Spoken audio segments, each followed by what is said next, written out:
नमस्कार विद्यार्थी मित्रांनो, स्वागत आहे तुमचं आपल्या यूट्यूब चॅनेलवर.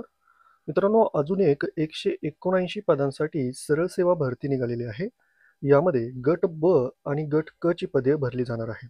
पहा मित्रांनो, गट ब ची पदे सुद्धा यामध्ये सरळ सेवेने भरली जाणार आहेत आणि तुम्ही कोणत्याही युनिव्हर्सिटीमधून ग्रॅज्युएशन केलेलं असेल तर तुम्ही या पदांसाठी अर्ज करू शकता. सर्व पात्रता आपण काय आहे ते पाहणार आहोत. ही भरती कुठे निघालेली आहे, इम्पॉर्टंट डेट्स वगैरे संपूर्ण पाहणार आहोत. पण त्या अगोदर तुम्ही चॅनलवर नवीन असाल तर चॅनलला सबस्क्राईब करा. तर मित्रांनो, ही जी भरती आहे ती धर्मादाय आयुक्त महाराष्ट्र राज्य यांच्या अंतर्गत निघालेली आहे.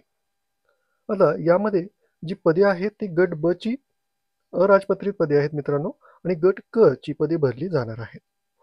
आता यामध्ये आपण पाहिलं तर एकूण 5 पदे आहेत, 5 प्रकारच्या पोस्ट आहेत.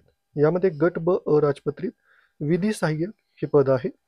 यामध्ये तुम्हाला पेमेंट सुद्धा 7व्या वेतन आयोगानुसार तुम्हाला जे पेमेंट बसणार आहे ते इथं दिलेलं आहे. यामध्ये 3 पदे आहेत. नंतर दुसरं पद आहे गट ब अराजपत्रित लघुलेखक उच्च श्रेणीचं. यामध्ये 2 पदे आहेत आणि लघुलेखक कनिष्ठ श्रेणीचं हे पद आहे. यामध्ये एकूण 22 पदे भरली जाणार आहेत.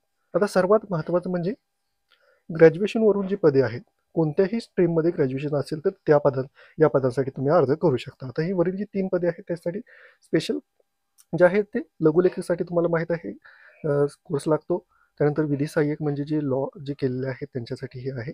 आणि गट क ची ही जी 2 पदे आहेत 4 आणि 5 नंबरची. यामध्ये पहिलं आहे जे निरीक्षक आणि दुसरं आहे वरिष्ठ लिपिक. निरीक्षक या पदासाठी जर तुम्ही पेमेंट पाहिलं तर 35,400 ते 1,12,400 रुपयापर्यंत तुम्हाला पेमेंट इथं मिळणार आहे.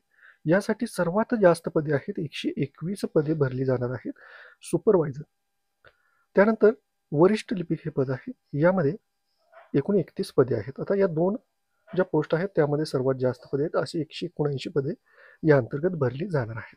आता यासाठी शैक्षणिक पात्रता